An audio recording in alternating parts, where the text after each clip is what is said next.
ये अंजना माता के गर्भ से प्रकट हैं। ये अंजना माता कौन है?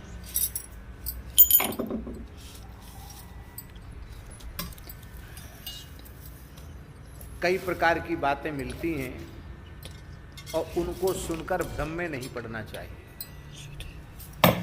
भ्रम में इसलिए नहीं पड़ना चाहिए कि क्वचित क्वचित पुराणेषु प्रभेदो यदि दृश्यते कल्प भेदेन तत्सर्वं समाधेयम मनीषिभिः। पुराणों में कहीं कुछ थोड़ा अंतर आवे किसी बात में तो उसको ये नहीं समझना कि ये सही है कि ये सही, दोनों ही सही है। क्योंकि कल्प कल्प प्रति प्रभु अवतरहीं चारु चरित नाना विधि करहीं। कल्प भेद हरिचरित सुहाए नाना भांति मुनीसन गाए। तो कल्प भेद होने से थोड़ा सा घटनाओं में भेद हो जाता है, इसलिए सभी बातें सही है, कहने का आशय यही है। ऐसा भी पुराणों में लिखा है कि महर्षि गौतम की ये पुत्री है अंजना।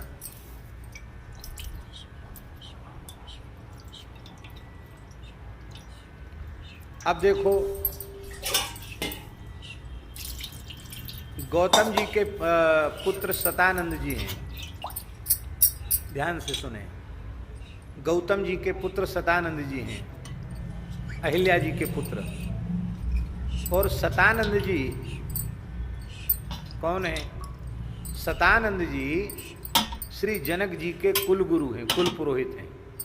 जैसे सूर्यवंश के कुल पुरोहित श्री वशिष्ठ जी हैं, ऐसे ही निमि वंश के कुल पुरोहित श्री सतानंद जी।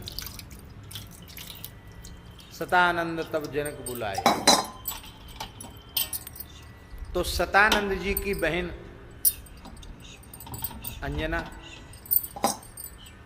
और उनका विवाह केसरी से हुआ, क्योंकि उन्हें बाल्यकाल में ही शाप मिल गया था बानरी होने का। फिर पुनः ऋषियों ने कहा कि कोई बात नहीं, तुम्हारी चंचलता के कारण तुमको वानरी होने का शाप हमने दिया है, लेकिन तुम्हें स्वेच्छा रूप धारण करने की सामर्थ्य, तुम जो चाहो वैसे रूप तुम्हारा धारण हो जाएगा। तो यह केसरी जो हनुमान जी के पिताजी कहे जाते हैं, स्वर्ण पर्वत जिसका नाम सुमेरु है, उस सुमेरु पर्वत पर श्री केसरी जी की राजधानी है। और महाराज जी, केसरी जी का संपूर्ण राज्य स्वर्णमय है। लंका का वैभव कुछ नहीं है उसके सामने। हनुमान जी छोटे मोटे किसी गरीब गुरुआ घर के बालक नहीं है, बानर राज केसरी के पुत्र हैं श्री हनुमान जी महाराज। तो अब हम आपको बता रहे हैं कि गौतम की पत्नी की ये पुत्री हैं, अहिल्या की पुत्री हैं, सतानंद जी की बहन है अंजना। तो अब आप बोलिए, हनुमान जी के सतानंद जी क्या लगे? बोलो, मामा लगे ना। सतानंद जी हनुमान जी के तो मामा जी लगे। और गौतम जी कौन लगे? गौतम जी नाना जी लगे कि नहीं लगे? और कई प्रकार के पिता शास्त्रों में कहे गए हैं। राजा को भी पिता कहा जाता है, कुल गुरु को भी पिता कहा जाता है, मंत्रोपदेशक गुरु को भी पिता कहा जाता है, और अन्नदाता जलदाता को भी पिता कहा जाता है। हमारे ऊपर बहुत घोर संकट हो, प्राण संकट में पड़े हों, जिसने हमारे प्राण बचा लिए हों, उसको प्राणदाता को भी पिता कहा जाता है, अभयदाता को भी पिता कहा जाता है। हमारे कहने का प्रयोजन ये है कि श्री सतानंद जी कुल गुरु हैं, इसलिए निमि वंश में जो भी उत्पन्न हैं उनके वे धर्म पिता भी हैं। ध्यान में यही बात, वे धर्म पिता भी हैं।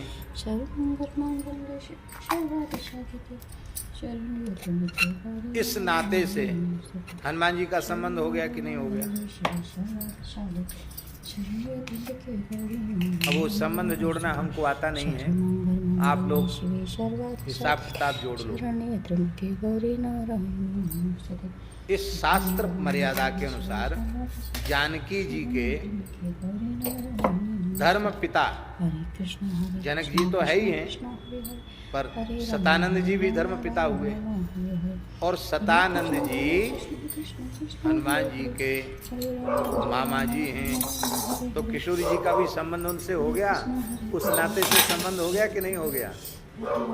बोलो श्री हनुमान जी महाराज की जय।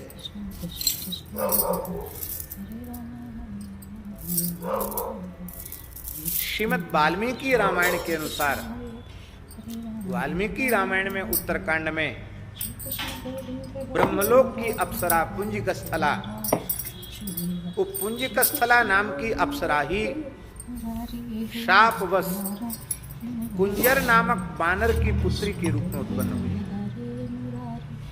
एक बार पुंजिकस्थला से ब्रह्मलोक में अपराध बना और ब्रह्मा जी ने कहा कि तुमको हरिगुण गान के लिए यहाँ बुलाया गया था, पर तुम मर्यादा का पालन नहीं कर सकी, तो जाओ तुम्हें श्राप देता हूँ, तुम्हें बानरी स्वरूप में धरती पर रहना पड़ेगा।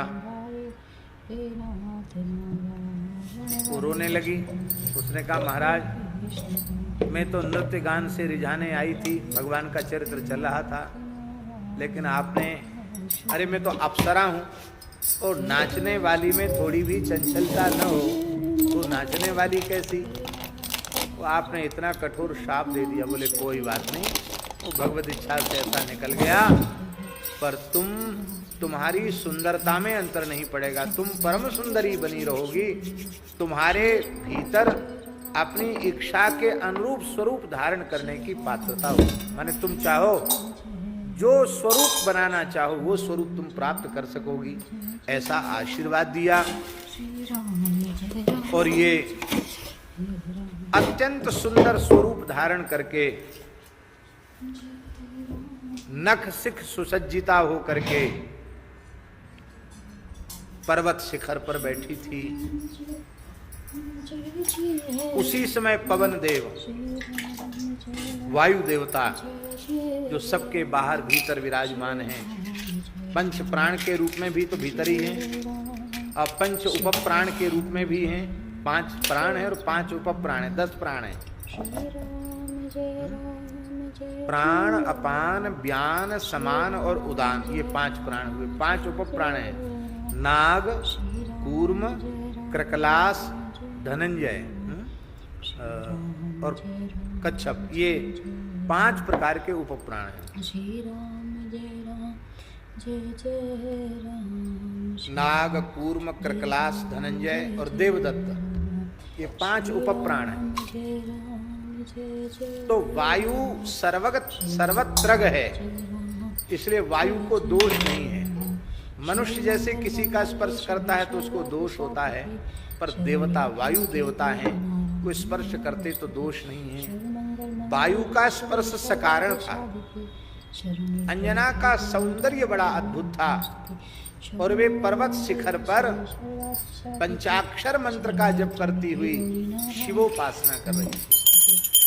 शिवोपासना का प्रयोजन था कि केसरी को ऋषियों का शाप मिल चुका था, ये बहुत बलिष्ठ थे केसरी।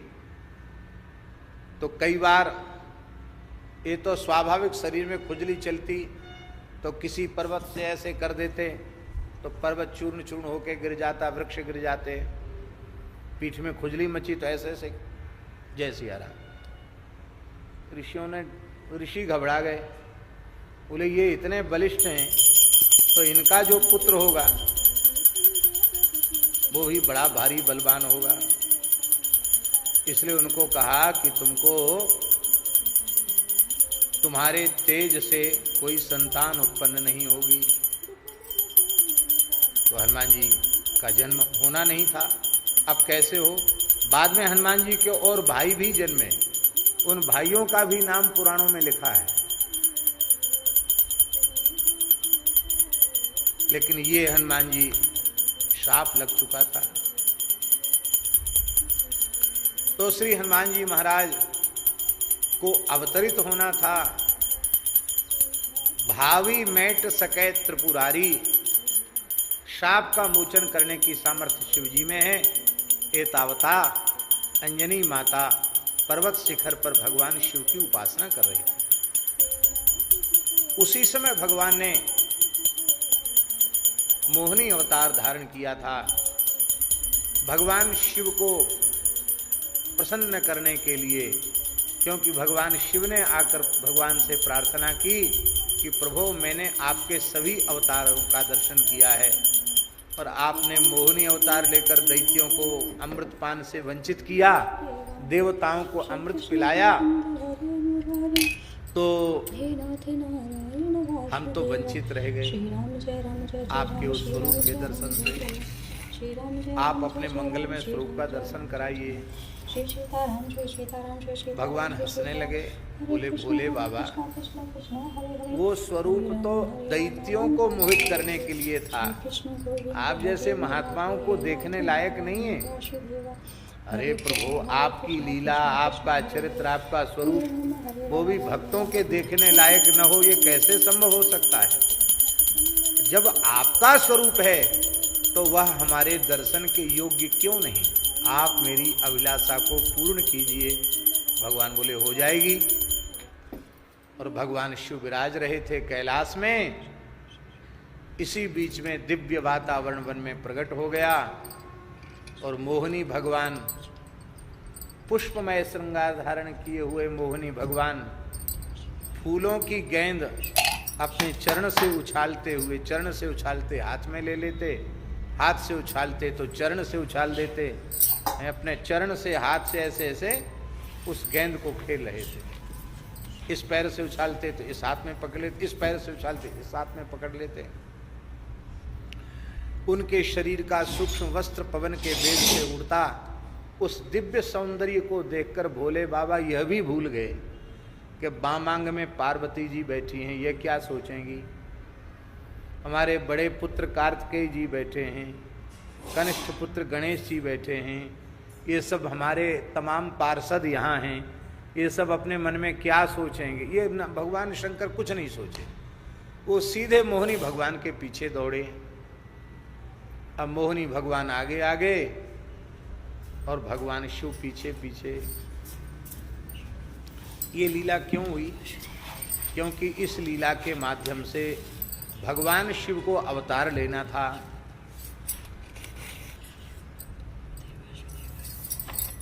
भगवान शिव का जो अमोघ तेज है वो धरती पर यत्र तत्र स्खलित हुआ।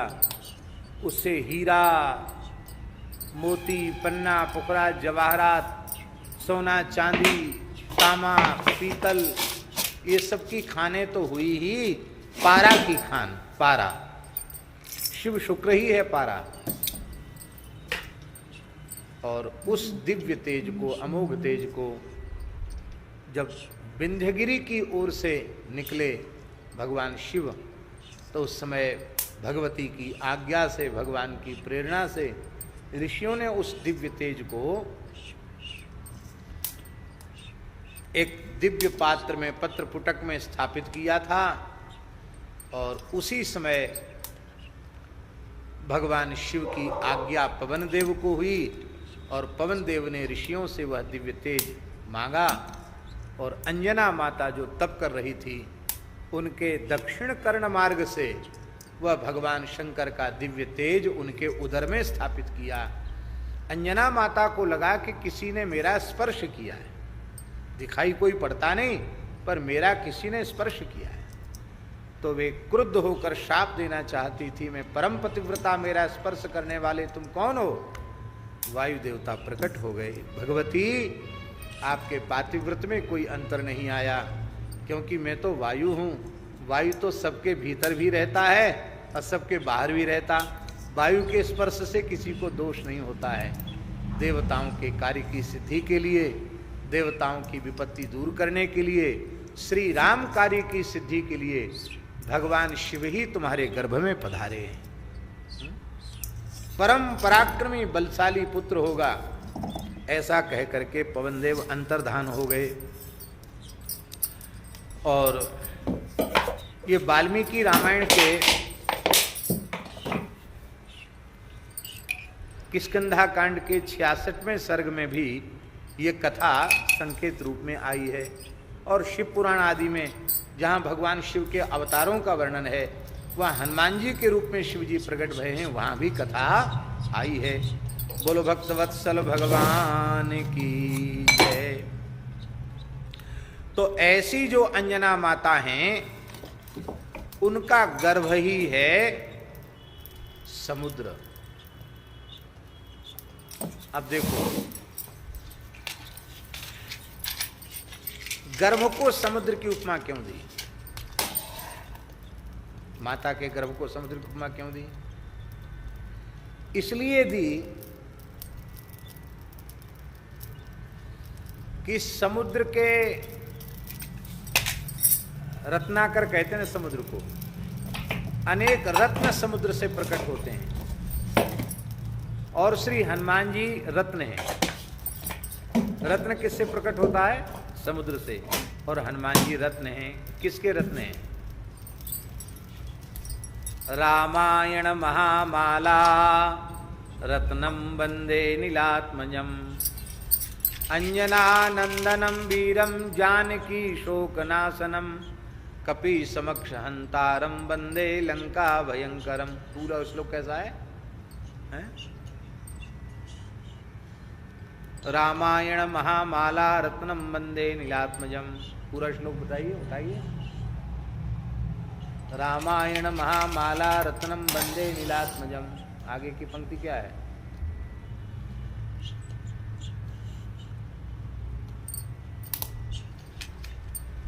चलो बोल लेते हैं। अतुलित बलधामम हेम शैलाभदेहम धनुजवन कृशानुम ज्ञानिनाम अग्रगण्यम सकल गुण निधानम वानराणामधीशम रघुपति प्रिय भक्तम बात जात नमामि गोस्पदी कृतवारीशम मशकी कृतराक्षसम रामायण महामाला रत्नम वंदे नीलात्मजम। ये श्लोक है। वो क्रम याद है ना? वो क्रम, वो श्लोक पढ़ा तो वो क्रम में आ गया। गोस्पदी कृतवारीशम।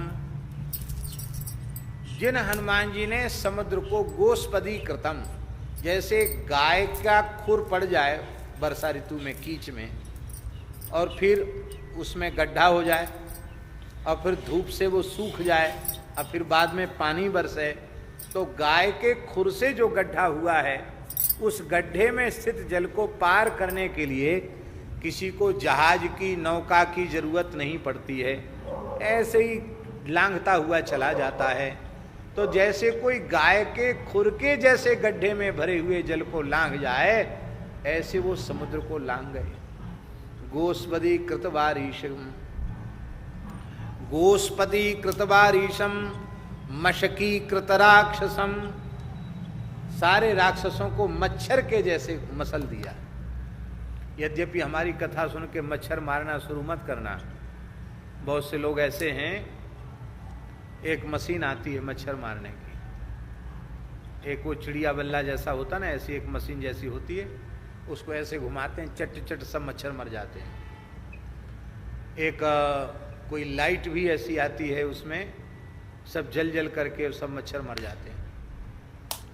आपने मच्छर बनाए नहीं तो आपको मच्छर मारने का कोई अधिकार नहीं है। शास्त्रों में लिखा है, मक्खी मच्छर जो मारते हैं उनको मशकोद नाम के नरक में जाना पड़ता है। तो मक्खी मच्छरों से भरे हुए नरक हैं, उनमें फिर वो उनको बढ़िया से दंड मिलता है, सजा मिलती है। इसलिए आप मच्छरदानी लगा लो और नीम की पत्ती का धुआं कर लो, और जो भी उपाय होते हैं वो आप कर लो, लेकिन मच्छर आपने बनाया नहीं तो मच्छर मारने की जरूरत नहीं है। पर कई बार मच्छर मर जाता है। कैसे? अब यहीं बैठ करके वो इंजेक्शन लगा रहा है, खींच रहा है अपना पेट्रोल, अब वो लगा यहाँ बहुत जोर से काट रहा है, आपने ऐसे उड़ाया और वो तो महाराज खून पी के ऐसा हो गया, जैसी उंगली का स्पर्श हुआ कि पट्ट से फूट गया वहीं। राम राम राम राम, अरे राम राम, मच्छर मर गया, पानी से धो, हाथ धो, ये धो। ऐसा होता कि नहीं होता? तो मारना नहीं चाहते लेकिन धोखे से मर गया।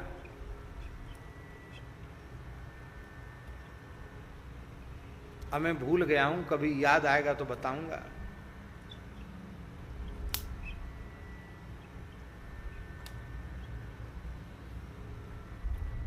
बहुत बचपन में सुनी थी, भूल गई। मच्छरों की घरवालियां, मच्छरों की गृहिणियां चर्चा कर रही थी कि हमारे पतिदेव गए हैं, आए नहीं, अब क्या बात है। एरी गुइया, हमारे कांत कहाँ हुई हैं, कहाँ होंगे वो।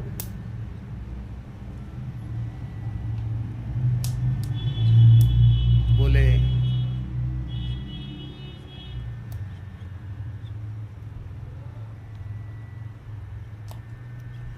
रक्त मांस की धरें पुटरिया, घर पे आवत हुई हैं, सिर पे रख के पोटली, हम लोगों के लिए कुछ लेके आ रहे होंगे।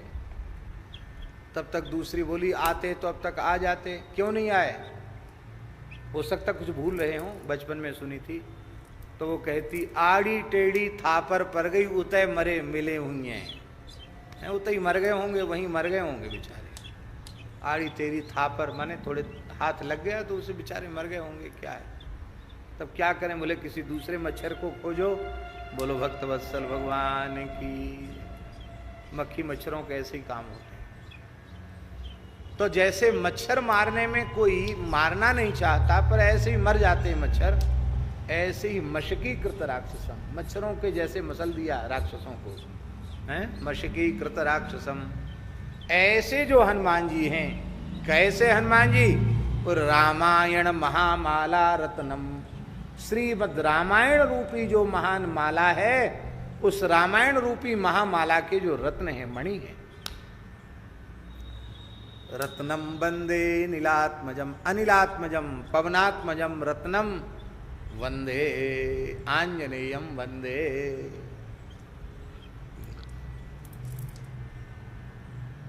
अब ये माला है,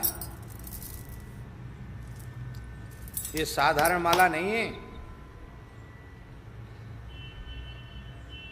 ये जगन्नाथ जी के श्रीअंग की माला है, तुलसी की माला है।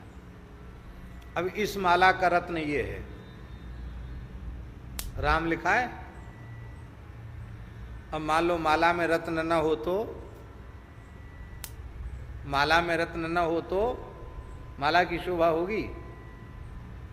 अच्छा चलो और सरल रूप में भी, हम तो तुलसी का ही श्रृंगार धारण करते हैं। मान लो आप बढ़िया सोने की माला पहने, स्वर्ण माल, इसको आजकल पेंडल कहते हैं ना, पेंडल कहते क्या कहते हैं, पेंडल, हाँ जो भी हो आप समझ गए, आप समझ गए। तो वो लटकने वाला होता ना सोने का, हाँ लॉकेट, उसमें जो लटकने वाला होता है। अब वो सोने का है, बढ़िया सुंदर, वो यहाँ लटकने वाला है। उस लटकने वाले में बीच में सुंदर फूल बना है, और फूल के बीच में एक मणि जड़ी हुई, एक रत्न जड़ा हुआ है। और रत्न से उसकी शोभा और निखर जाती है। और मान लो वो रत्न गिर जाए तो, वो रत्न गिर जाए तो वो माला शोभा शून्य लगेगी। मानो ये कहा जा रहा है श्री रामायण महामाला है, लेकिन उसकी अमूल्य मणि दिव्य रत्न श्री हनुमान जी हैं। यदि हनुमान जी रूपी रत्न को उस माला से अलग कर दिया जाए तो रामायण महामाला भी शोभा शून्य हो जाएगी। रामायण महामाला रत्नम वंदे नीलात्मजम। तो हनुमान जी को शास्त्रों में रत्न कहा गया, और रत्न का जन्म समुद्र से होता है, क्योंकि समुद्र रत्नाकर है। इसीलिए हनुमान जी की माता अंजनी को अंबोधि कहा गया है। इसलिए माता को कहा गया गर्भ अम्बोधि, उनका गर्भ जो है वो समुद्र है।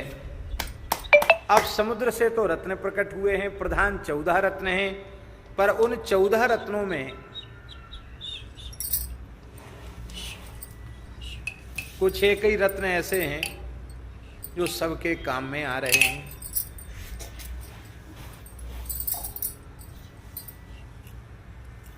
अब उनकी अलग अलग चर्चा हम नहीं करेंगे, क्या करें चर्चा। ऐरावत हाथी प्रकट हुआ, हमारे आपके सामने है, वहां है स्वर्ग में। उच्चैश्रवा घोड़ा प्रकट हुआ है हमारे आपके सामने। अमृत का कलश निकला है हमारे आपके सामने। कल्प वृक्ष निकला है हमारे आपके सामने। अप्सराएं निकली हैं हमारे आपके सामने, नहीं है तब वहां चली गई। और तो और जहर भी हमारे सामने नहीं है, बोले बाबा पी गए।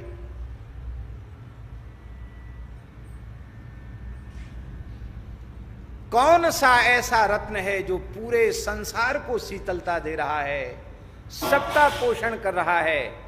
वह रत्न है चंद्रमा, पूर्ण चंद्रमा। 14 रत्नों में चंद्रमा भी प्रकट हुआ है।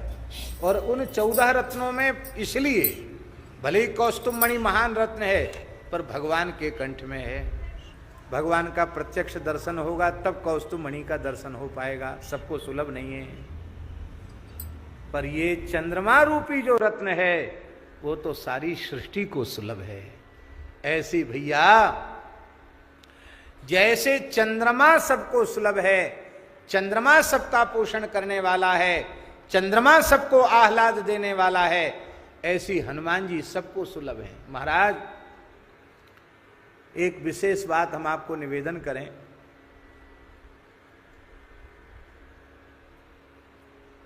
पूरे संसार में जितनी अधिक पूजा हनुमान जी की है, उतनी अधिक पूजा दुनिया में किसी देवता की नहीं।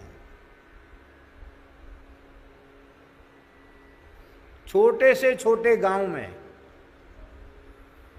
आपको शंकर जी भले ही न मिले, देवी जी न मिले, राम जी कृष्ण नारायण का मंदिर न मिले, हनुमान जी का मंदिर मिल जाएगा। क्यों? हनुमान जी को मूर्ति बनाने की भी जरूरत नहीं है। एक कोई शिला ले लो और उसी में सिंदूर पोत दो, लगा दो, चढ़ा दो, और हो सके तो 2 आंख उसमें चिपका दो, बस जय जय जय हनुमान गोसाई कृपा करो गुरुदेव की नाई, वही हनुमान जी प्रकट। अरे और तो और किसी वृक्ष में कोई ऐसा गांठ जैसी निकली है, वहां थोड़ा सा चोला चढ़ा दो और वहीं थोड़े दिन में कहेंगे सिद्ध हनुमान जी वृक्ष में प्रकट हुए, वहीं पूजा होने लग जाएगी। राम जी की जितनी पूजा नहीं, किसी देवी देवता की जितनी पूजा नहीं, इतनी सुंदर पूजा हनुमान जी की है।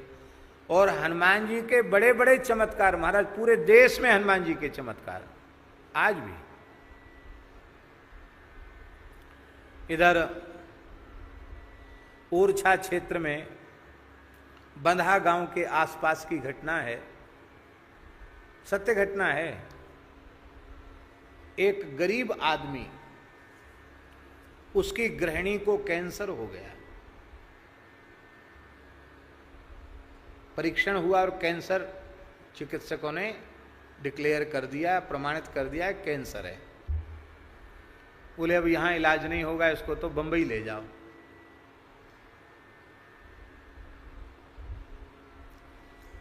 अब वो आदमी इतना गरीब था, उसने अपने मन में विचार किया कि हम अपना मकान और खेत सब बेच दें, अपने घर को ही बेच दें और अपने आप को भी बेच दें, तो भी इतना पैसा हमारे पास नहीं आ सकता है कि मैं गरीब आदमी अपनी पत्नी का इलाज करा सकूं। तो जंगल में आज भी वो हनुमान जी हैं, वहां महाराज बिठा दिया अपनी पत्नी को सामने, खुद भी वहीं बैठ गया। घोर जंगल महाराज, पलास का जंगल, वहीं बैठ गया। बोले अब तो बस मरना है, यहां धरना दे करके मरना है, हनुमान जी बब्बा के दरवाजे पे मरेंगे। बैठ गया वहीं, बैठे बैठे कई दिन हो गए, शायद 3-4 दिन हो गए। तो हनुमान जी ने स्वप्न में उसको दर्शन दिए। बोले देखो तुम छोड़ो, हट छोड़ो। बोले नहीं नहीं महाराज, हमारी पत्नी ठीक होनी चाहिए। तो हनुमान जी बोले कि यहाँ जंगल की जो पत्ती है ना, वो हमारे इस स्थान पर जिसको भी तुम घोट के पिला दोगे उसका कैंसर खत्म हो जाएगा, हो जाएगा खत्म। तुरंत उसने पत्ता घोटा पत्थर पे और पत्नी को खिलाया। महाराज पिलाते ही पत्नी स्वस्थ हो गई। आखिरी स्टेज का कैंसर था, मरणासन्न थी। अब चिकित्सा इसलिए शुरू नहीं हुई थी कि ताकत ही नहीं थी कि कीमो वीमो ये सब शुरू हो, ये सब हुआ नहीं था। वो ठीक हो गई। अब जब उसको दिखाया गया तो उसने भी एकदम ठीक, स्वस्थ। अब तो महाराज वो घोट घोट के वहां की पत्ती सबको देने लग गया। मंगलवार शनिवार को इतनी भीड़ होती महाराज, वहां लाखों आदमी इकट्ठा होता पूरे जंगल में। बंबई, कलकत्ता, दिल्ली, मद्रास और जाने कहां कहां से लोग पहुंचते थे उस समय। पुरानी बात है महाराज। विदेश से भी लोग कैंसर के मरीज आए और वहां पत्ती एक बार पी के गए ठीक। और वहां हनुमान जी की इतनी छोटी मढ़ी थी कि वहां एक आदमी बैठ ना सके। महाराज इतने बड़े बड़े घंटा टंग गए और इतना वहां सब वैभव हो गया हनुमान जी के यहाँ, क्या कहना। पूज्य महाराज जी के साथ हम भी गए थे, हम भी पी के आए। महाराज जी ने भी पिया, जितने थे सब लोग सबने पिया। तो उसमें यह था कि जो पी लेगा उसको कैंसर होगा तो खत्म हो जाएगा, और जो पी लेगा उसको जीवन में कभी कैंसर नहीं होगा। लो ये और गारंटी। तो हम लोग सब पी के आए। हम लोग तो निश्चिंत हो गए, अब तो ये होना नहीं। हनुमान जी के यहाँ पी के आए। इसके बाद कुछ समय तक वहां का ये चमत्कार चला और उस व्यक्ति की गरीबी भी दूर हो गई। उसके बाद धीरे धीरे प्रभाव कम होने लग गया। क्यों कम होने लग गया? बोले भेंट चढ़ावा, इसके ऊपर लड़ाई झगड़ा होने लग गया। लोग रसीद कट्टा लेकर तैयार खड़े होने लग गए। हनुमान जी ने कहा भैया अब तुम अपनी दुकान खोल रहे हो तो हम अपनी दुकान बंद करते हैं। बोलो भक्तवत्सल भगवान की। माने वो निर्लोभ निष्काम भाव से करते रहते तो वो होता रहता, पर जहां वहां लालच आया वहां जय सिया राम। इतने चमत्कार हनुमान जी के महाराज, क्या कहना। हनुमान जी के सर्वत्र मंदिर हैं। तो जैसे चंद्रमा का प्रभाव, चंद्रमा की शीतलता, चंद्रमा की अमृतस्रावी किरणों से संपूर्ण प्रकृति का पोषण होता है, वनस्पतियों का पोषण होता है, सबको आह्लाद मिलता है चंद्रमा से, ऐसी हनुमान जी से सबका पोषण होता है। हनुमान जी से सबको आह्लाद मिलता है। हनुमान जी का दर्शन करके सबके मन में आह्लाद होता है। इसलिए गोस्वामी तुलसीदास जी महाराज ने, शास्त्री जी, इसलिए गोस्वामी तुलसीदास जी महाराज ये प्रमाणित कर रहे हैं कि 14 रत्न भले ही किसी को न दिखाई पड़ते हों, पर ये चंद्रमा रूपी रत्न सर्वोपयोगी है, सर्वाह्लादकारी है। ऐसे ही और दूसरे रत्न हैं भी, तो उनसे क्या लाभ, पर हनुमान जी रूपी रत्न अंजना रूपी गर्भ से जो समुद्र से प्रकट भये हैं, इसका लाभ सारी सृष्टि को मिल रहा है। हनुमान चालीसा में गोस्वामी जी ने क्या कहा? चारों युग परताप तुम्हारा है, प्रसिद्ध जगत उजियारा। हनुमान जी का चारों युगों में प्रताप है।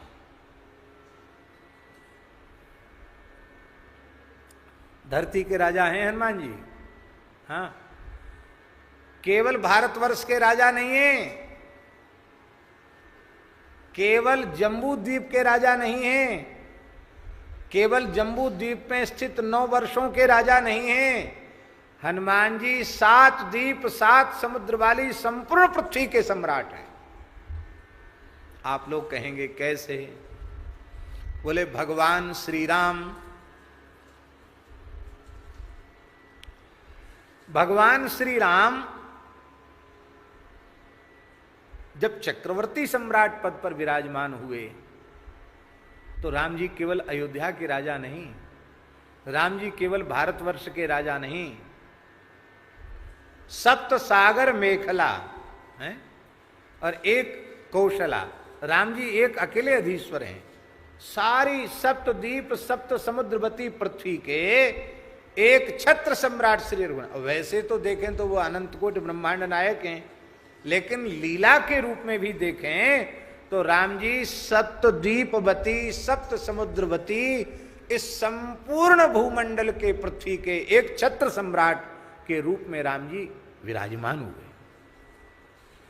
और जब राम जी अपनी संपूर्ण लीला करके राम जी का मन हुआ कि अब देवताओं को कृतकार्य करके संसार को कृतार्थ करके अब समय हो गया, हमें साकेत चलना चाहिए, तो राम जी ने सबको बुलाया। अपने भाइयों के भरत जी के पुत्रों को अलग राजा बनाया, तक्ष पुष्कल को, लक्ष्मण जी के पुत्रों को अलग राजा बनाया, 2 पुत्र लक्ष्मण जी के, 2 पुत्र शत्रुघ्न जी के, उनको अलग राजा बनाया, और 2 पुत्र भगवान के, द्वि द्वि सुत सब भ्रातन केरे। कुशलभ, कुशलभ को अयोध्या में राजा नहीं बनाया, विदिशा के क्षेत्र में लव जी को राजा बनाया और कुश जी को अलग राजा बनाया। क्यों नहीं बनाया? भाई राम जी के ज्येष्ठ पुत्र हैं तो उनको तो अपना उत्तराधिकार उन्हीं को देना चाहिए, पर नहीं बनाया। क्यों नहीं बनाया? नीति प्रीति परमारथ स्वार्थ को न राम सम जाने यथार्थ। राम जी के जैसा नीति प्रीति परमार्थ और स्वार्थ का निर्वाह करने वाला दूसरा कोई है ही नहीं। तो राम जी ने विचार किया कि कुशलभ तो बहुत पीछे उत्पन्न हुए, प्रथम पुत्र के रूप में तो किशोरी जी ने हनुमान जी को स्वीकार काहे किया?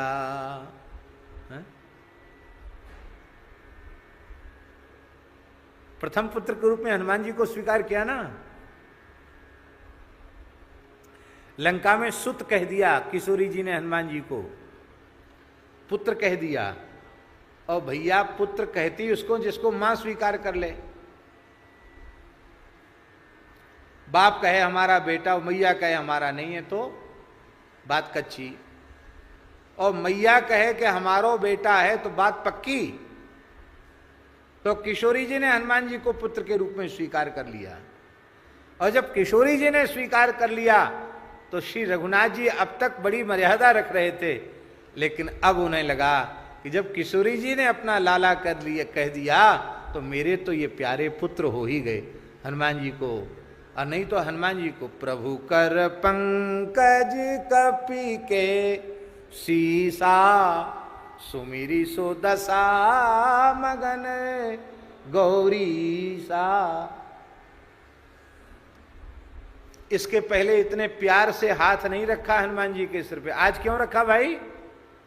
क्योंकि अब बेटा बन गए, बेटे के सिर पे हाथ ऐसे हाथ फेरते हैं कि नहीं फेरते हैं? तो प्रभु कर पंकज कपि के सीसा। भोले बाबा झूमने लग गए। पार्वती जी ने कहा कथा कहते कहते हुआ क्या?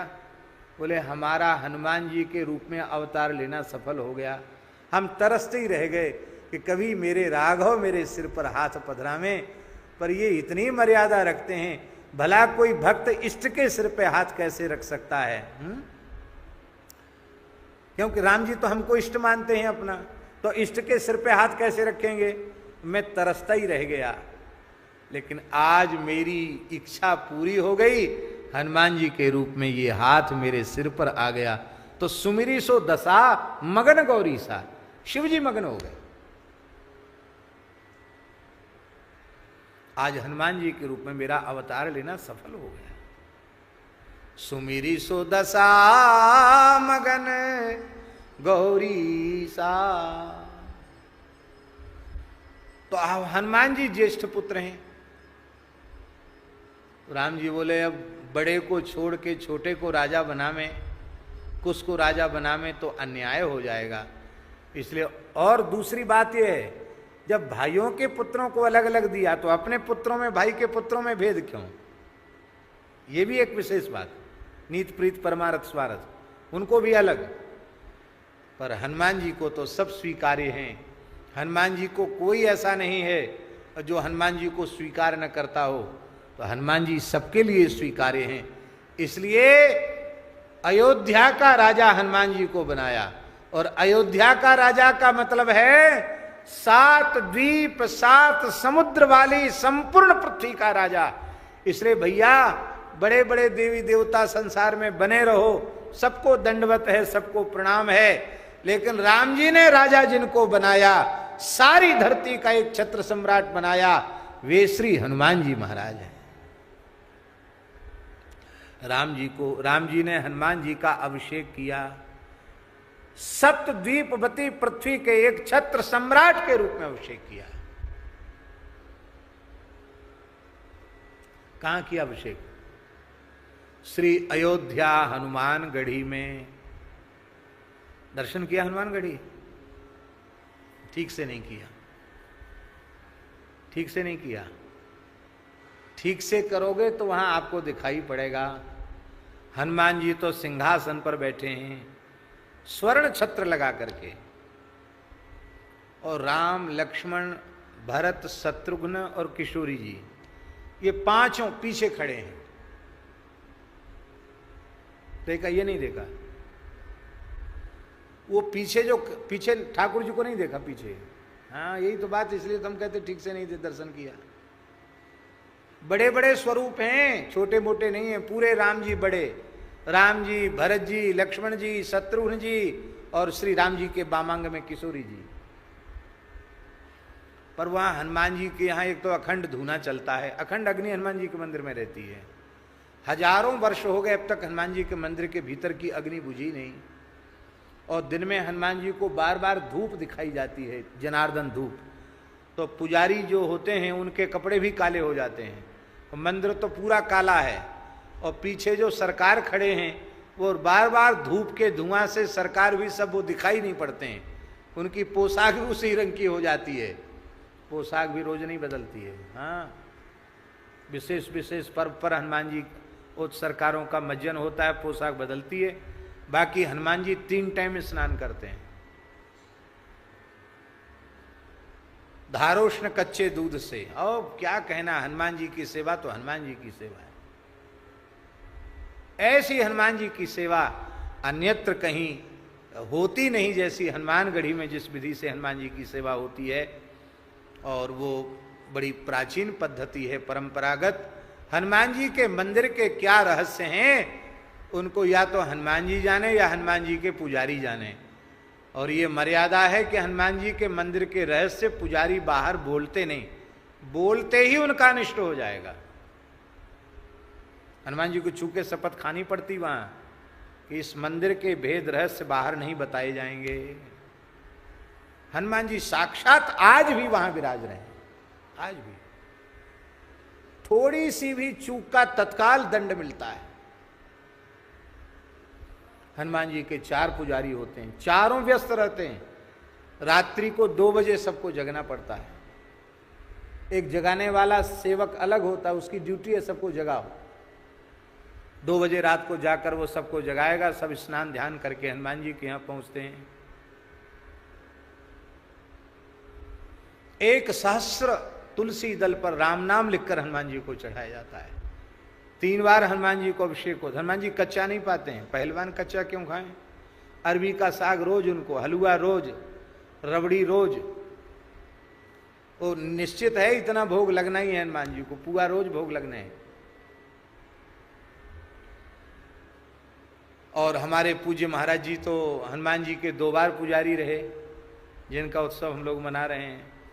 तो महाराज जी की कृपा से, महाराज जी के नाते से हनुमानगढ़ी के हनुमान जी इस बालक पर भी बहुत कृपा करते हैं। एक बार हम वहाँ गए तो अपने गुरु भाई ही पुजारी थे। तो हमने कहा भाई हम तो जितने दिन अयोध्या में रहेंगे हनुमान जी का भोग जो भोग लगता है मंदिर से वही पावेंगे, दूसरी चीज नहीं पाएंगे। अब पाया हमने, वो महाराज पक्का खाते खाते हलवा और रबड़ी और पुआ और अरवी का साग, अरवी वैसे भी गरिष्ठ होती है। महाराज मेरे पेट में दर्द शुरू हो गया, तो हमने महाराज जी से कहा, पूज्य करुणानिधान वाले महाराज वहीं रुके थे, तो महाराज जी से कहा, महाराज जी पेट में कुछ दर्द की शिकायत हो गई है। तो बोले तुम रोटी तो खा नहीं रहे हो और तुम तो हनुमान जी का प्रसाद ले रहे हो। वो हनुमान जी का प्रसाद तो वो पहलवान पचा सकते हैं जो कम से कम 1000 दंड बैठक रोज करें, अखाड़े में थोड़ा कुश्ती लड़ें तो हनुमान जी का पचे। और नहीं, हनुमान जी जो माल पाते हैं वो सामान्य व्यक्ति को पचाने की शक्ति ही नहीं है, इसलिए बोलो थोड़ा पाओ। इमरती भोग, इसका भी रोज भोग लगता है, नियम है किस दिन क्या भोग लगेगा, हनुमान जी का नियम है। तो श्री रघुनाथ जी खड़े हैं, चारों सरकार किशोरी जी के सहित खड़े हैं और हनुमान जी सिंहासन पर बैठे हैं। ऐसी झांकी पूरे संसार में अन्यत्र कहीं नहीं है। वे हनुमान जी हैं जिन हनुमान जी के आगे मुगल बादशाह नतमस्तक हुआ। उस जमाने में बड़े बड़े मंदिर उजाड़े गए पर हनुमान जी का कुछ भी बिगाड़ नहीं सका।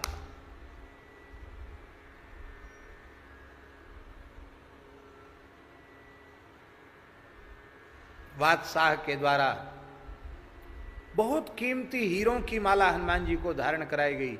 वो आज भी पर्व के समय हनुमान जी कंठ में धारण करते हैं हीरों की माला। मुगल बादशाहों को जिन्होंने झुका दिया हो ऐसे हनुमान जी, चारों जुग प्रताप तुम्हारा है प्रसिद्ध जगत उजारा। इसलिए राम जी राजा नहीं है अयोध्या के। कौन है राजा धरती का? इसलिए किसी देश में कोई सरकार बने और कोई सरकार बिगड़े, राम जी ने हनुमान जी को सरकार बनाया है। इसलिए आखिरी सरकार हनुमान जी हैं और उन राजाधिराज हनुमान जी को जो राजी करके रखेगा वो दुनिया के किसी कोने में रहे उसका कुछ भी बाल बांका होने वाला नहीं है। ये हनुमान जी। सर्वोच्च सत्ता हमारे अनुकूल हो जाए तो छुट भैया फिर का बिगाड़ेंगे। अब सच्ची बात है कि झूठी, अमेरिका का पूर्व राष्ट्रपति था, उसके बारे में भी हमने सुना था कि वो हनुमान जी की एक छोटी प्रतिमा, ओसामा नाम था, क्या नाम था, हैं? ओबामा के बारे में हमने सुना था कि वो अपने जेब में हनुमान जी की सोने की एक मूर्ति रखता था। यद्यपि वो धर्म से मुसलमान था। हैं? क्या? हाँ, हसन बराक ओबामा लो। और मुसलमान तो बुत परस्ती का विरोध करते, लेकिन वो हनुमान जी का भगत था महाराज। तो हनुमान जी की महिमा सारे संसार में, गीता प्रेस से हनुमान अंक निकला है, उसको आप देखिए किन किन देशों में हनुमान जी की प्रतिमाएं हैं, कहां कहां हनुमान जी की पूजा, जावा, सुमात्रा और यूरोप, कहां कहां हनुमान जी के प्राचीन विग्रह मिले हैं। किसी काल में सारी धरती पर हनुमान जी के मंदिर थे। तो जैसे चंद्रमा, अब चंद्रमा कोई भारतवर्ष में भारतवासियों कोई सुलभ हो, उसी को प्रकाश देता हो, शीतलता देता हो, आह्लाद, ऐसा तो नहीं है। चंद्रमा पूरी धरती को पोषित करता है, पूरे संसार को आह्लाद देता है। ऐसी हनुमान जी सबका पोषण करते हैं, हनुमान जी सबको आनंद देते हैं, हनुमान जी सबको आह्लाद देते हैं। पर विशेष आह्लाद किसको मिला? बोले विशेष आह्लाद मिला विबुध कुल कैरवानंदकारी। विबुध कुल, विबुध कुल माने जो देवताओं का कुल है, समूह है, वह कुमुदनी के समान, और उस कुमुदनी के समान जो देवताओं का कुल था वो रावण के प्रताप रूपी सूर्य के कारण संकुचित हो रहा था, और अब भगवत कृपा से श्री हनुमान जी का प्राकट्य हुआ, और हनुमान जी का प्राकट्य हुआ तो देवता रूपी कुमुदनी खिल गई कि अब हमारी विपत्ति दूर होने वाली ही है। सब प्रसन्न हो गए। इसलिए उनको इस प्रकार से कहा, जयत्यंजनी गर्भ अंभोति संभूत विधु विबुध कुल कैरवानंदकारी। और कैसे हैं? केसरी चारु लोचन चकोरद चकोरक सुखद लोक गण शोक संतापहारी।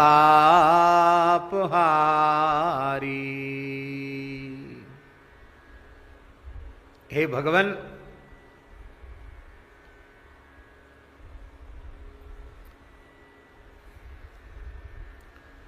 चंद्रमा उसको देखकर चकोर को बहुत प्रसन्नता होती है।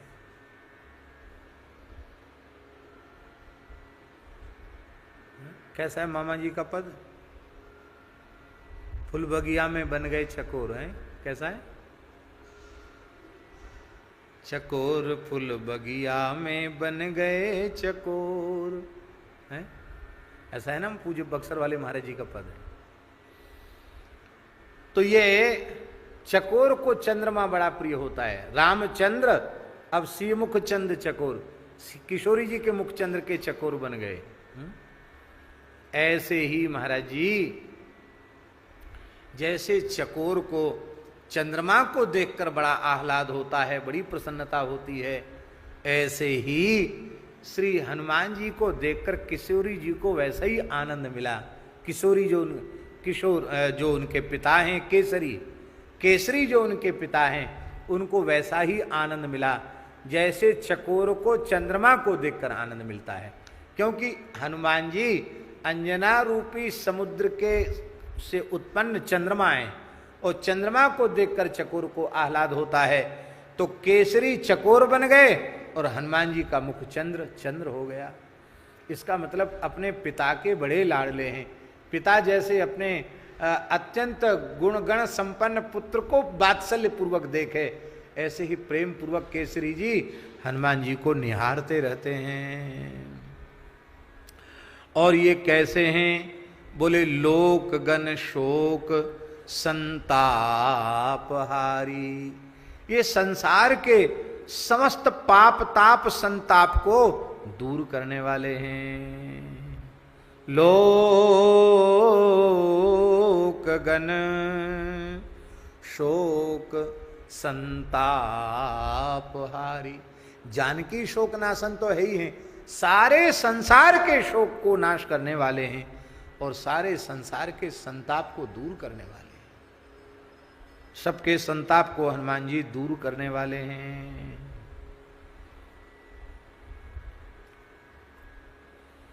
अब यहां एक प्रश्न है। प्रश्न ये है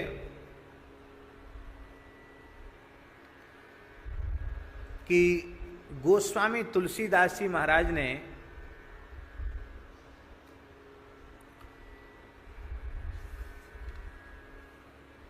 कल तक किसकी स्तुति चली? चित्रकूट की। सब सोच विमोचन चित्रकूट पहले चला, फिर अवचित चेत चित्रकूट ही चलो। और चित्रकूट के बाद सीधे हनुमान जी पर क्यों आ गए?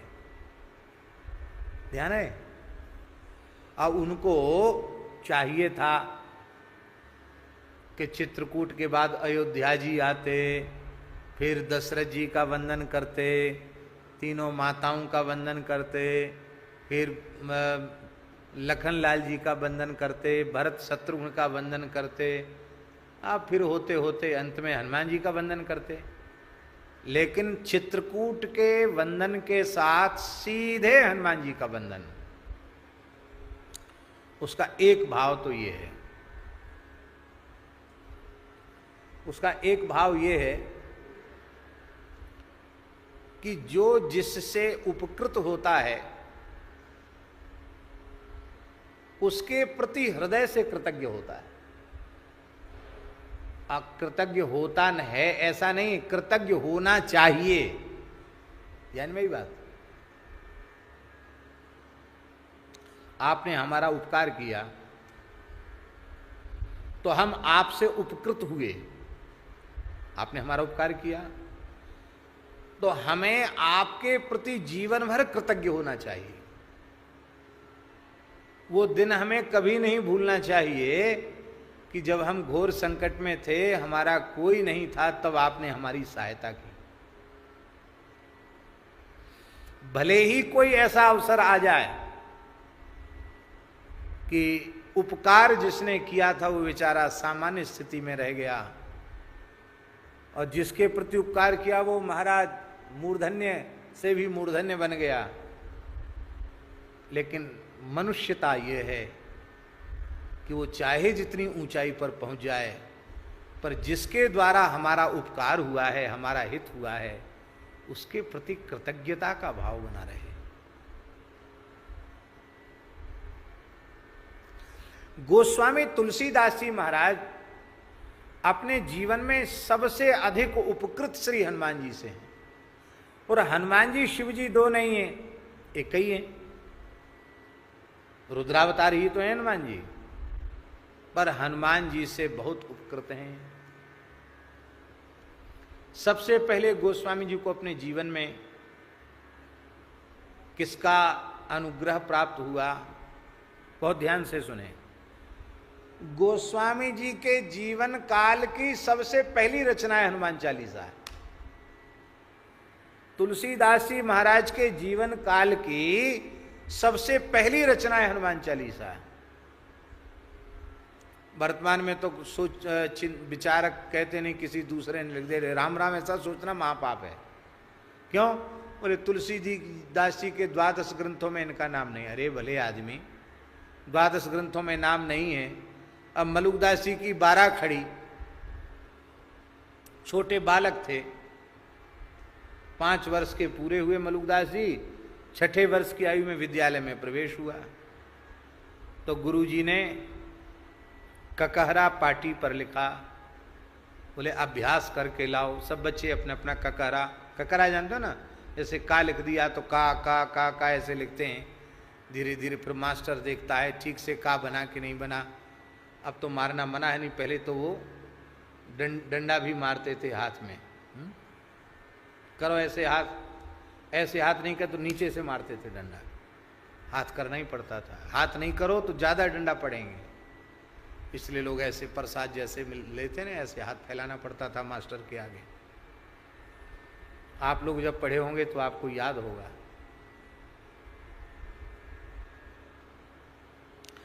श्री वृंदावन बिहारी लाल की जय। क्या कह रहे थे हम? हाँ, तो 12 खड़ी का अभ्यास करने मलुकदास जी बैठे। सबने अपना अपना पार्टी दिखाई। मलुकदास जी ने पार्टी दिखाई तो पढ़ाने वाले का आश्चर्य का ठिकाना न रहा। आज ही विद्यालय में प्रवेश हुआ, आज ही पाटी पूजन हुआ, आज ही ककहरा लिखा गया कि इसका अभ्यास करके लाओ। तो ये कैसा विचित्र बालक है, इसने एक ही ये ककहरा के ऊपर, एक एक अक्षर के ऊपर इसने एक एक छंद लिख दिया, जिसको मलुकदास जी की 12 खड़ी कहते हैं।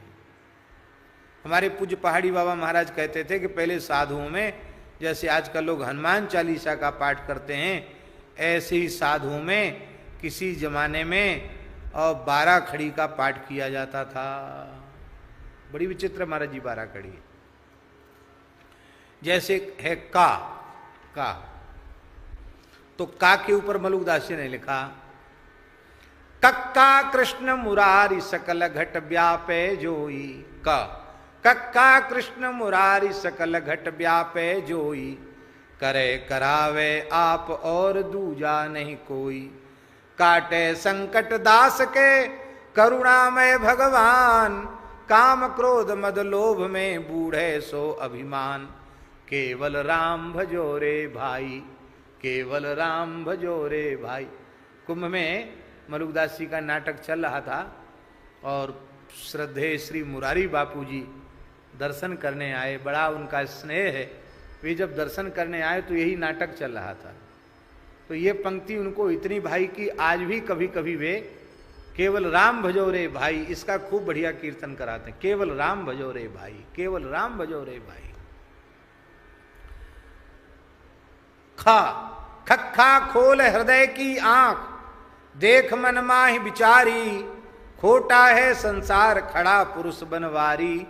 देख आपने हृदय में बोलत है घट कौन, खोटी दुर्मत छाड़ के रहो ध्यान धरी मौन। केवल राम भजो रे भाई। तो का खा गा घा गा चा छा जा सबके ऊपर, पूरी 12 खड़ी के ऊपर आपने एक एक छंद लिखे। गुरुजी दंडोत कर लिए, बोले भैया आज ही पढ़ने आया, आज ही ये रचना कर दी। बोले ये पिता को बुलाकर कहे तो कोई अवतारी बालक है, इनको ये तो पढ़े पढ़ाए आए हैं, इनको पढ़ने की जरूरत नहीं है। कबीरदास जी का पाठशाला में प्रवेश हुआ।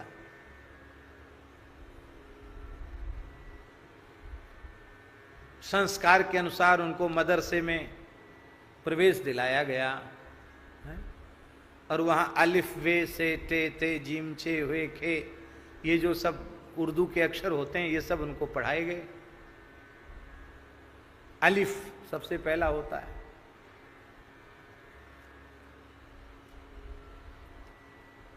श्री कबीरदास जी ने भी वहां लिख दिया रचना। क्या लिखा? क्या कर रहा है? अभ्यास नहीं किया? कबीरदास जी ने कहा कुछ नहीं लिखा, पार्टी रख के बैठे हैं।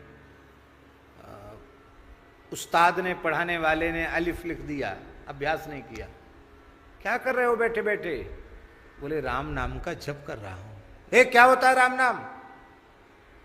ये काफिरों की नकल कर रहा है। कबीरदास जी ने कहा नहीं छाणु बाबा राम नाम, नहीं छाणु बाबा राम नाम, मुहि और पढ़न सो कौन काम। नहीं छाणु बाबा राम नाम, तू मुहि कहा पढ़ावे आल जाल। ये आल जाल भी आता उसमें। तू मोहि कहा पढ़ावे आल जाल, मेरी पटिया पे लिख दे श्री गोपाल।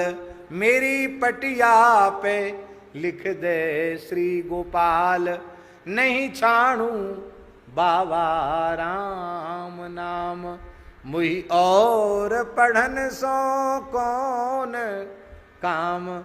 नहीं छाणु बाबा राम नाम। तो अब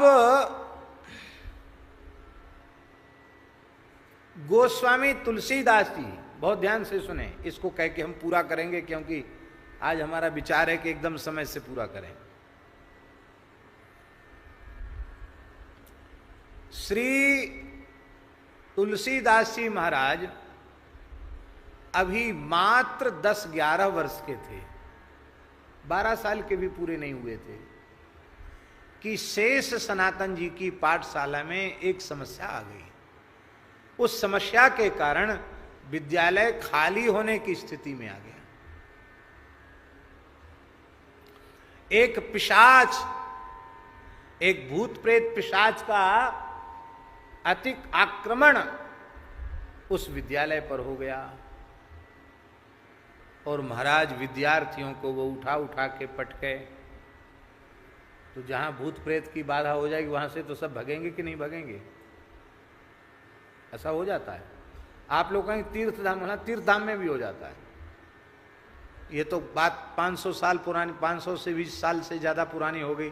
हम आपको नई बात बताते हैं। श्री वृंदावन में धर्मसंघ विद्यालय, पूज्य धर्मसंघ वाले गुरुजी, जिनके चरणों में दास को कई वर्षों तक कुछ श्रवण करने का, पढ़ने का सौभाग्य मिला। तो पूज्य गुरु जी के यहाँ भी एक समस्या आई। एक प्रेत आ गया महाराज विद्यालय में, विद्यार्थियों को उठा उठा के पटके, वहाँ भी हालत खराब होगी, विद्यालय खाली होने वाला, सब भागने वाले। तो गुरु जी ने, एक लड़के पर प्रेत की छाया आई और गुरु जी ने उसको पूछा, अरे भाई क्यों यहाँ विद्यालय में इतनी अशांति क्यों कर रहे हो, क्या बात है? गुरुजी जब तक रहते तब तक वो प्रभाव नहीं होता, गुरुजी चले जाते तभी उपद्रव होता था। तो जो प्रेत जिस लड़के में आविष्ट था, उस विद्यार्थी ने कहा, गुरुजी मैं तो आपका विद्यार्थी हूं। अरे मेरे विद्यार्थी प्रेत कैसे हुए? बोले मैं यहाँ रहता था, आपसे पढ़ता था, फिर मैं घर चला गया और एक दुर्घटना में मेरी मृत्यु हो गई। नियम धर्म से जैसे रहना चाहिए वैसे नहीं रह पाया, मुझे प्रेत योनि में जाना पड़ा। लेकिन मैं आपका शिष्य हूँ, वृंदावन वास किया, इसलिए इस गुरुजी ने पूछा कि तुम प्रेत हो के यहाँ कैसे घुस आए? बोले आपका शिष्य होने के नाते, आपसे संबंध होने के नाते मुझे यहाँ प्रवेश मिल गया। यहाँ क्यों रहते हो? बोले यहाँ वेद मंत्रों का पाठ होता है तो मुझे बड़ी शांति मिलती है, यहाँ रहता हूँ। गुरुजी ने कहा रहते हो तो रहो प्रेम से, पर ये विद्यार्थियों को परेशान क्यों करते हो? उन्होंने कहा गुरुजी मैं किसी को परेशान नहीं करता। क्यों? बोले आप तो संध्या पर बहुत जोर देते हैं और ये लोग आपसे झूठ बोलते हैं, ठीक से संध्या करते नहीं। तो जो विद्यार्थी संध्या नहीं करता उसी को उठा के पटकता हूं मैं, दूसरे को नहीं पटकता। हाँ, जो संध्या ठीक समय से नहीं करेगा जप ने, उसी को पटकता हूं, दूसरे को नहीं पटकता, क्योंकि ये लोग आपसे झूठ बोलते हैं। जो ठीक आचार विचार से न रहे, संध्या गायत्री न कर, उसी को उठा के पटकता हूं। गुरुजी ने कहा तब तो तुम हमारा बहुत बढ़िया काम करते हो। सब महाराज ऐसी स्थिति आ गई थी विद्यालय में, धर्म संघ में, कि सब विद्यार्थी, किसी को जगाना नहीं पड़ता, सब त्रिकाल संध्या करते, डर के मारे उठा के पटकेगा, क्योंकि जो जिसको पटक दिया उसका प्रमाणित हो गया इस संध्या नहीं करता है। फिर उसके और भी तमाम संगी साथी वहां प्रेत के इकट्ठे हो गए थे, पर उनके लिए गुरुजी ने अनुष्ठान कराया, भागवत जी का पारायण कराया, हम भी गए थे उसमें, और फिर उन सब का उद्धार हुआ। गुरुजी ने उनके लिए सपंडी कृत्य वगैरह कराया।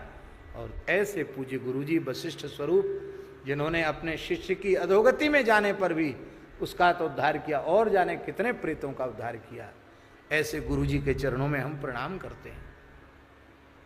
तो महाराज जी, गोस्वामी तुलसीदास जी महाराज से उद्धार चाहता था वो प्रेत, इसलिए प्रेत आकर वहां उपद्रव कर रहा था। गुरुजी बड़े चिंतित थे, कोई अनुष्ठान भी सफल नहीं हो रहा था। तब श्री तुलसीदास जी ने, जिनकी आयु मात्र 10 वर्ष की थी, तुलसीदास जी ने हनुमान चालीसा लिखा, और हनुमान चालीसा लिख करके कहा बच्चों से कि हम लोग रोज एक हनुमान चालीसा का पाठ कर लेंगे ना, तो होय सिद्ध साखी गौरी सा। हाँ, बिल्कुल शंकर जी की शपथ है, वो काम हो गई। भूत पिशाच निकट नहीं आवे, महावीर जब नाम सुनावे। तो मात्र 10 वर्ष की आयु में गोस्वामी तुलसीदास जी ने हनुमान चालीसा लिखा, और आज वो हनुमान चालीसा पूरे संसार में इतना प्रसिद्ध कोई स्तोत्र नहीं जितना हनुमान चालीसा प्रसिद्ध है। और इसके बाद सैकड़ों चालीसा बने, और सारे चालीसाओं की दादी अम्मा है हनुमान चालीसा। हनुमान चालीसा न लिखते गोस्वामी तुलसीदास जी तो दुनिया में किसी को चालीसा लिखने की हिम्मत न पड़ती, पर वो हनुमान चालीसा ऐसा लिखा कि जन जन में हनुमान चालीसा व्याप्त हो गया। तो हनुमान जी के प्रति गोस्वामी जी बड़े उपकृत हैं। सबसे पहले विद्यार्थी जीवन में हनुमान जी का आपने अनुभव किया, फिर प्रेत के द्वारा संकट मोचन हनुमान जी में हनुमान जी का दर्शन किया, फिर हनुमान जी के द्वारा ही चित्रकूट में 2-2 बार राम जी का दर्शन मिला, 3-3 बार राम जी का दर्शन मिला। इसलिए हनुमान जी के प्रति बहुत उपकृत हैं, और जो जिसके प्रति उपकृत हो उसके प्रति कृतज्ञ होना चाहिए। और एतावता हनुमान जी अत्यंत कृतज्ञ हैं श्री तुलसीदास जी अत्यंत कृतज्ञ हैं हनुमान जी के प्रति, इसलिए हनुमान जी का स्मरण चित्रकूट के तुरंत बाद स्मरण कर रहे हैं।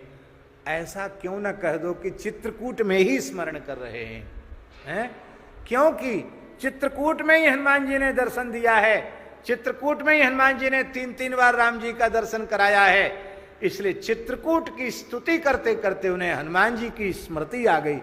प्रभु आप न कृपा करते तो मुझे सरकार का दर्शन कैसे होता, इसलिए हनुमान जी का स्तवन कर रहे हैं। इन्हीं शब्दों के साथ कथा की आज समाप्ति, और पुनः आगे की चर्चा हम कल करेंगे। बहुत बढ़िया चर्चा है, अब हम खूब बढ़िया से हनुमान जी के बारे में कम से कम एक पद तो ठीक से करें ही, जैसे हनुमान जी कृपा करेंगे शेष चर्चा आगे करेंगे। श्री राम जय राम जय जय राम, श्री राम जय राम जय जय राम, जय सिया राम जय जय हनुमान, जय सिया राम जय जय हनुमान, संकट मोच